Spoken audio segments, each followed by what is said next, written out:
O dia em que eu perdi 20 mil reais, bora de confissão. Hoje é um vídeo de dor, choro. Lembrar do passado, olhar para a história e tentar aprender com ela. Vamos falar sobre isso. Sobre os erros do caminho. Sim, a gente precisa falar sobre os erros, sobre o que eu errei no passado. Por que a gente vai falar só das vitórias, só das coisas que a gente acertou, como se fosse simplesmente uma vida perfeita de ascensão patrimonial, organização financeira e sucesso? Não. Vamos falar de tragédia, vamos falar das coisas que deram errado, sim, para você também aprender comigo e a gente conseguir instruir o maior número de pessoas possível de não errar. Como eu errei, talvez como você errou, e você pode comentar aqui também comigo. Vamos lá, bora pro vídeo!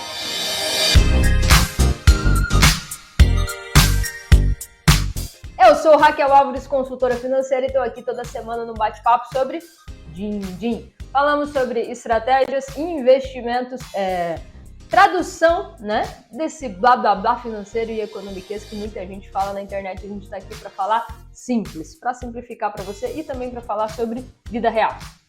Bora falar sobre os erros e os acertos. Se você está chegando agora, se inscreve no canal. Toda semana a gente está aqui com um vídeo novo, desde o comecinho de 2023. Tem muita coisa aqui no canal já para você assistir, maratonar e conhecer melhor o meu trabalho.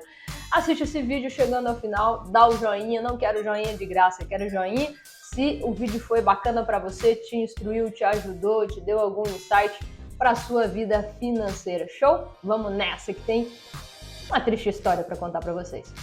Era uma vez uma garota do interior do Paraná, bicho do Paraná, como a gente fala, que acreditava no conto de fadas. Tem um outro conto, no conto da carochinha. Tem gente que fala carrochinha, nunca sei o termo. Enfim, a proposta era dinheiro fácil.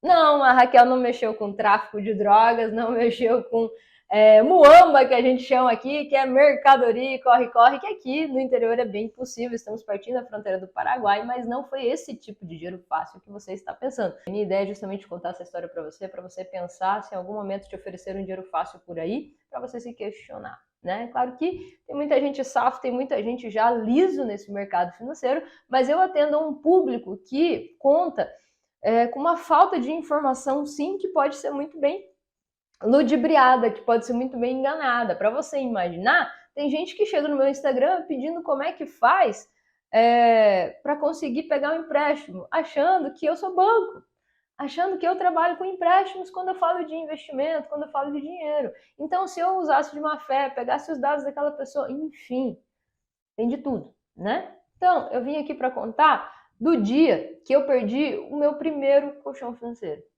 Do dia que eu comecei muito cedo a poupar. Então, lá nos meus 16 para 17 anos, eu troquei de emprego, rolou uma rescisão, então tinha uma graninha ali para receber.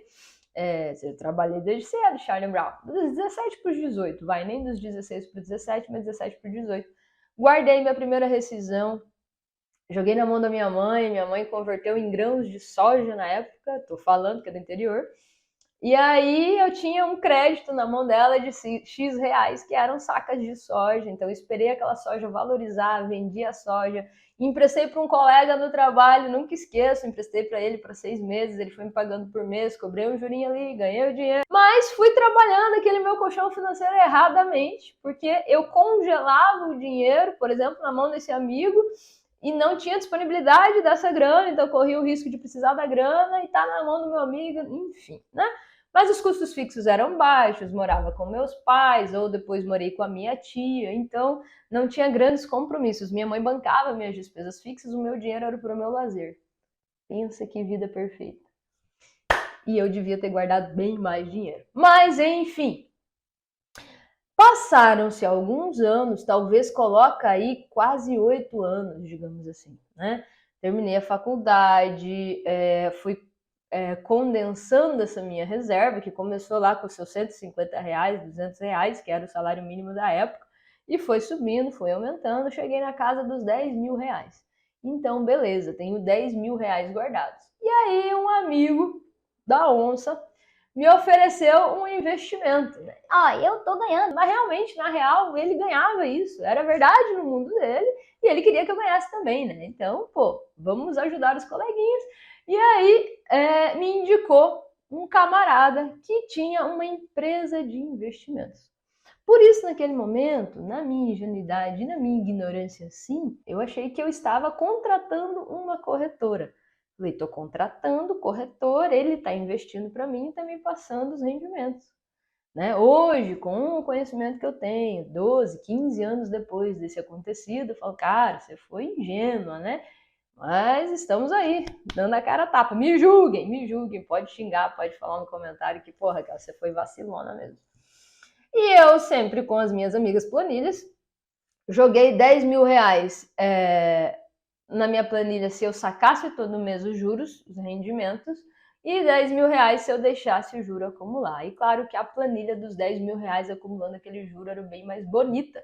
Então eu deixei lá. Eu poderia resgatar todo mês esses rendimentos e não teria tido um prejuízo tão grande no dia do calote, né? Mas não dando spoiler, vamos lá. 6%, 7%, 8% ao mês.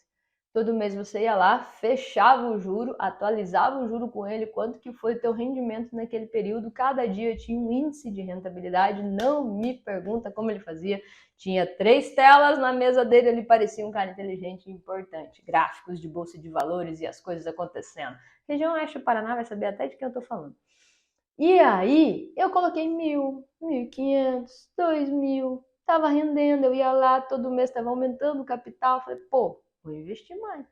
Fui tirando da minha reserva de emergência e levando para lá. Tirando da minha reserva de emergência e levando para lá. 10 mil. O único dinheirinho que eu tinha na vida. Minhas únicas reservas financeiras. Tudo. Até aquele amigo que tinha me indicado me ligou e falou, fulano, tá com grana lá ou você tirou? Você tirou os juros ou tá tudo, desde o capital? Cara, tá tudo. Nunca retirei um pila. Sempre fui muito focada com investir e não retirar, deixar para o longo prazo. Mas nesse dia eu me quebrei. Ele falou, então, rolou um papo de que alguém pediu grana, porque daí você fala, ó, preciso de X mil reais, aí a pessoa retirava e te devolvia. E ele não pagou. E aí começou a cair a casa. E aí, em questão de 3 dias, ninguém mais retirava dinheiro, e eu descobri que ele não recolhia imposto de renda em cima daquilo nos nossos CPFs. Ele pegava os nossos dados, ele tinha os nossos dados, e eu acreditava que ele estava declarando no CPF de cada um. Mas ignorância minha, assim, que não. Então, caiu ali a PF, caiu ali a questão de sonegação de imposto. Por quê? Porque todos os investidores precisavam declarar. Eu falei, ok, vamos declarar, então todo mundo paga 27% aí, vamos tarifar e pegamos só o que é nosso. Não quero o que é do governo, quero o que é nosso. Mas aí rola toda uma questão interna de outros nomes e outras pessoas que não poderiam aparecer ali com dinheiro. Não era eu, Hellis Mortal, eram pessoas de milhões e milhões que estavam na mão dele com dinheiro que tecnicamente não poderia aparecer. Mas, enfim, só para te dizer que os meus 10 mil haviam se tornado naquele período 20 mil, já tinha passado quase um ano de investimento. Pensa que eu dobrei o patrimônio e virou pó. Perdi tudo, na esperança de 6, 7% ao mês. Resumo da ópera, não existe dinheiro fácil, não existe rentabilidade de 6 a 7% com segurança, com estabilidade e alavancagem contínua. Existe 6 a 7%? Existe. No mundo das rendas variáveis, no mundo das ações, que era onde essa pessoa investia, existe essa rentabilidade. Mas é impossível ele acertar todo mês. E acertar tanto assim, sempre. E, tá, impossível não vai ser. Mas você, Hellis Mortal, entenda, eu também, que nós precisamos fazer nossos investimentos. E é isso que a Raquel faz aqui, é isso que a Raquel faz no Caminho Completo, é isso que a Raquel faz em mentoria, ensinar os caminhos, a interpretar, a estudar como escolher os investimentos, como estudar, como entender o que você está investindo. Tem gente que me contrata para mentoria e fala, Raquel, é que eu tenho um tal de CD alguma coisa, LC, não sei o que lá, que o gerente me indicou, e eu não sei se está dando certo, se não está, se está bom, se não está. É instrução, é orientação, é estudo. Para junto com a sua consultora financeira, o seu assessor de investimentos, que é o camarada lá da corretora, ou seu gerente do banco, a pessoa capacitada a te indicar investimentos, vai te trazer investimentos para sua mesa, eu vou sentar com você e vou falar, então, isso aqui significa isso aqui significa aquilo, isso significa aquilo outro. Quanto de risco você está disposto a correr? E lembrando sempre de todos os ovos nunca estarem na mesma cesta, da diversificação e de uma fatia assim estar em renda fixa, tá? Então acho que é importante falar. Depois dessa dor eu comecei do zero, comecei a capitalizar do zero, guardar dinheiro do zero. Faz falta? Faz, é óbvio, né? Felizmente, claro, eu não era de uma necessidade pura, aquilo era a base do meu patrimônio de investimento que hoje eu vejo que poderia acelerar muito mais a minha vida. Mas eu não era uma pessoa que cuidava da família, tinha filhos para criar, tinha boletos para pagar. Eu tinha o meu lazer. Na época eu já morava sozinha, então tinha minhas contas fixas, tinha as contas da minha casa, mas estava tudo sob controle porque eu tinha um salário regular que pagava minhas contas. Eu não contava com esse dinheiro aplicado. Esse dinheiro aplicado para mim era o bônus, mas doeu igual, porque é capital, é grana que vai para o lixo. Então hoje o meu trabalho ele é muito satisfatório de entender que eu queria ter encontrado a Raquel de hoje há 15 anos atrás. Eu queria ter conhecido a Raquel de hoje há 15 anos atrás e aprendido a investir certo, aprendido a ter segurança, a ter os controles dos números e a ter menos ambição. Eu acho que talvez ter ambição e não ter ganância. Acho que é importante essa troca no mundo dos investimentos e entender que você tem que estar preparado para uma perca, mas que não seja negativo no seu capital inteiro, que seja negativo em um ativo dos teus 20 investidos, talvez, dos teus 20 opções de investimento, não necessariamente na bolsa de valores, não necessariamente somente em ações. Entre renda fixa, renda variável, debêntures, tudo que você tiver investido, fundos imobiliários, uma gordurinha negativou, mas todo o resto está funcionando. E assim que é a diversificação dos investimentos, assim que é pensar dentro da corretora, fora da corretora, no mundo dos imóveis físicos, no mundo dos imóveis de papel, de tijolo, dentro dos fundos imobiliários, enfim, N opções.